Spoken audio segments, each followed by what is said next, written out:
Acuérdense que Rusia es un país que está en guerra y pese a ello estuvimos en una conferencia, pues yo diría tectónica, icónica, futurista, donde también no se ha hecho oficial todavía la lista de los presuntos 13 nuevos asociados. Ya no se va a manejar la figura de miembros y esto ha creado algo de polémica, pero yo creo que tuvo razón el presidente Putin en cambiar el formato de miembros que ahí siguen, donde las decisiones, sobre todo el ingreso de nuevos miembros o asociados, como ahora se está manejando, pues necesita el consenso de todos, bueno, pues es de no acabar, ¿no? Y hoy, pues si los beneficiados, pues son los 5 fundadores, que Sudáfrica no estuvo como fundador, pero luego se incorporó. Brasil, guste o disguste, es de los cofundadores. ¿Y por qué estoy diciendo de Brasil guste y disguste? Porque se está manejando, pues ya no sotto voce, se está diciendo abiertamente que Lula vetó, aunque no es un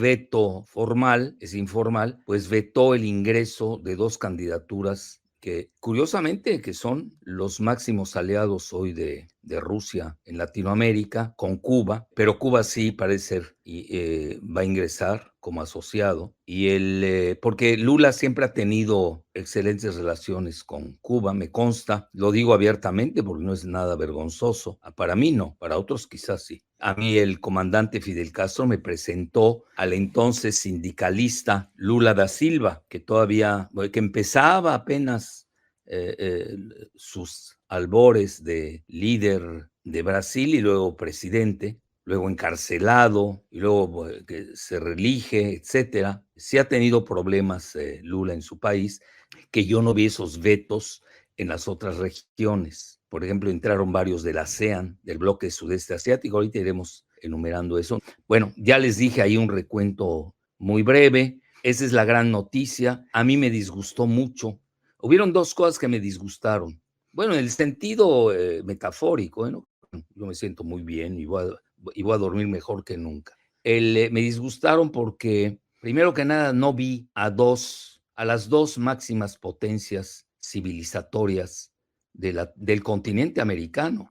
Obviamente, en primer lugar, a México. Nosotros tenemos una pluralidad de civilizaciones. Y no es nada más Tenochtitlan, esto es para los jacobinos trasnochados que nada más ven a Tenochtitlan. Nada está en contra de Tenochtitlan, pero oiga, no puedes perder la grandeza de los mayas, de los zapotecas, etcétera. México tiene para regalar civilizaciones de nuestro glorioso pasado milenario. Entonces, no puedes.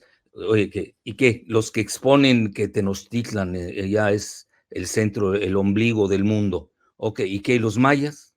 Existe un autor francés que era del Collège de France, que yo lo seguía mucho cuando vivía en París, se llama Jacques Soustelle. Se escribe Soustelle, Jacques Soustelle, que decía que los mayas fueron los griegos del continente americano. Fíjense qué maravilla de definición.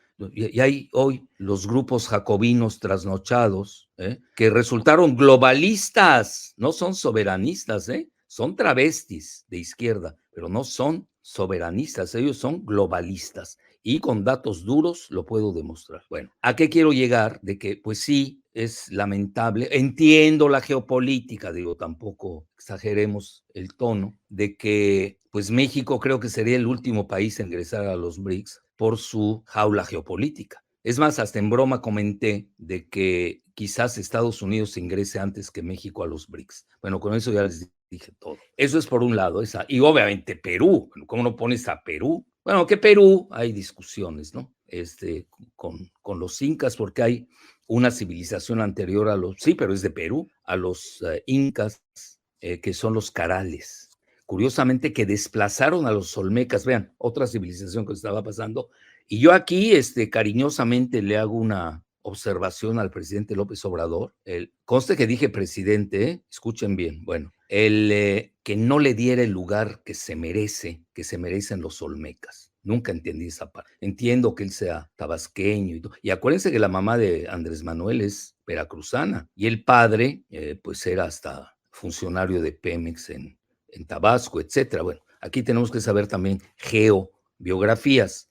Oye, los olmecas Era la primera civilización del continente americano. Y luego, hasta un ex asistente que tuvimos con Giselita, que era mi ayudante voluntario, por cierto, lo cual le agradezco en retrospectiva a Edgar Valenzuela, un día me dijo que estaban los carales antes que los olmecas. Bueno, y ahora que estuve en Perú, que me volví a viajar a Perú, pues me encontré que sí, los carales están a 2 horas ahí de Lima y es una maravilla de civilización. Alguien me podrá decir hoy de que, y con justa razón, incluso la aceptaría la crítica y más mi autocrítica, que Bolivia tiene una civilización que parece ser ingresa como asociado. Y fíjense que le estoy dedicando mucho tiempo a esto por una razón, porque nada menos que el discurso que dio el mandarín Xi Jinping, que se los recomiendo ampliamente, creo que mañana sale en Xinhua,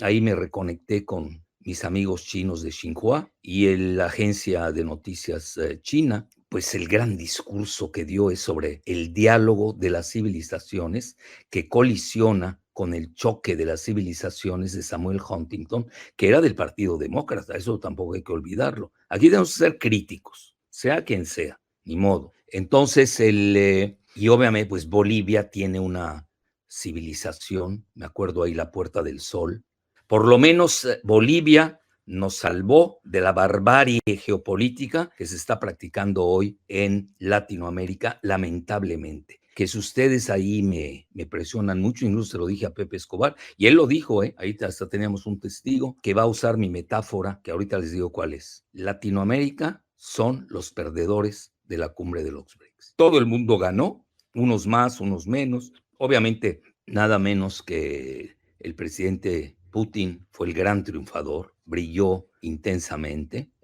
brillaron también, hay que decirlo, el mandarín Xi y el primer ministro de la India, Narendra Modi. Entonces eso sí hay que considerarlo. Incluso vean el sello que le dieron. Yo tuve la fortuna de asistir a un concierto maravilloso donde cantaron pues representantes de las óperas de sus países. Imagínense, escuché al representante de Arabia Saudita cantando ópera en árabe. Jamás había tenido yo esa fortuna. Entre los grandes hallazgos de la cumbre fue la reunión de reconciliación entre Narendra Modi, el primer ministro indio, y nada menos que el mandarín Xi Jinping. Hacía 5 años que no se reunían, ya se pusieron de acuerdo en la línea de control de 1970. Eso es maravilloso. ¿Por qué? Porque los enemigos, que obviamente tienen enemigos, pues están tratando que se maten los India y China. Pues no se les hizo, al menos en esta cumbre. Pero sí lamento, Latinoamérica, a mi juicio, sí fue el gran perdedor. Y luego, así como, bueno, ya salió lo de la reunión de Modi y de Xi Jinping, o como que hubo una diversidad y respeto a los bloques regionales, o incluso podemos hasta especular qué país los pudo haber apadrinado, sobre todo de los 5 miembros fundadores. Otra noticia, Erdogan aplicó y parece ser que está en la lista los enemigos que tiene la OTAN, porque es paradójico, porque Turquía es miembro de la OTAN y al mismo tiempo quiere ingresar a los BRICS, ¿no? Entonces, y ya tuvo, creo que viajando, ¿no? De Estambul a Kazán, pues hubo un atentado ahí del Partido de los Trabajadores, se llama en inglés, sus siglas son PKK. Tú lo sabes, Cicerita, cuando se dio el atentado, incluso se lo dije al representante, al enviado especial de la jornada, nuestro amigo Roberto González Amador. Le dije, esto lo hizo, te lo apuesto, el PKK. Ya todo el mundo hoy está manejando. Pues me dice, ¿y cómo le haces? Bueno, pues yo conozco la región. Es una región Así es. así de fácil. La conozco de memoria. No fue otra noticia, no fue Mohamed Ben Salman. Incluso en ese momento de ayer, creo, estaba recibiendo a Anthony Blinken, el secretario de Estado de Estados Unidos, pues yo diría malhadado, ¿no? Sí, como que no le ha ido bien a Anthony Blinken. Bueno, y a Jake Sullivan, menos.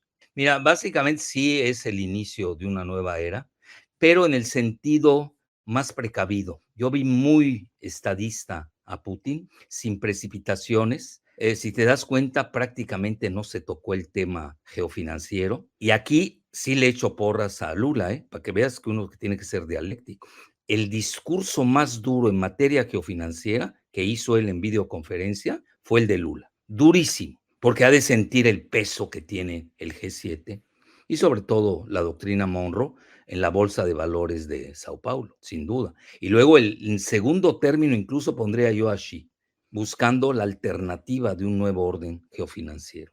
Casi no se tocó lo del dólar, ya ves que hubo un billete ahí de los BRICS, pero eso lo hace Putin, que es muy hábil.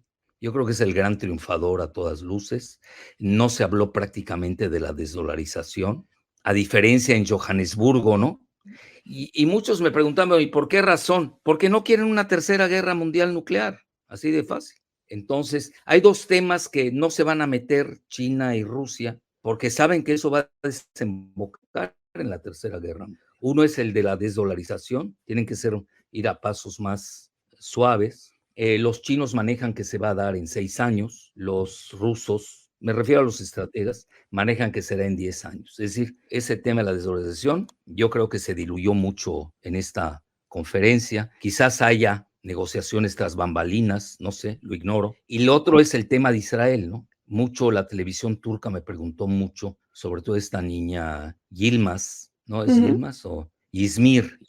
Otra presencia que causó escozor, ya te imaginas dónde, porque él es portugués, pues nada menos que el secretario general de la ONU, Guterres. Guterres. Yo creo que eso son dos ahí goles que le meten a la anglósfera, Erdogan y Guterres.